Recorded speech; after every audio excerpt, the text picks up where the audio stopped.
Textile માર્કેટમાં આવેલ site રેસીસમાં ઘરફોડ ચોરીનો બનાવ બન્યો હતો. ઘરફોડ ચોરીના ગુનાનો આરોપી દિનેશ પુરોહિતને સુરત ક્રાઇમ બ્રાન્ચે મોટા વરાછા ખાતેથી ઝડપી પાડવામાં સફળતા મેળવી છે.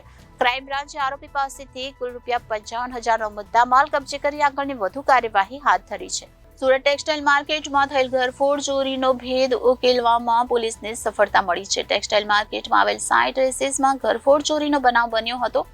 ઘરફોડ ચોરીના ગુનાનો આરોપી દિનેશ પુરોહિતને સુરત ક્રાઇમ બ્રાન્ચે મોટા વરાછા ખાતેથી ઝડપી પાડ્યો છે. ક્રાઇમ બ્રાન્ચે આરોપી પાસેથી કુલ ₹55,000નો મુદ્દામાલ કબજે કર્યો છે. આરોપી 2 વર્ષ અગાઉ સાઇટ રેસીસમાં નોકરી હોવાથી દુકાનમાં રોજ લાખોની રકમનો નફો જોયો હતો. લાખોની રકમનો નફો જોઈ લાલચમાં આવી આરોપીએ ઘરફોડ ચોરીના ગુનાને અંજામ આપ્યો હતો.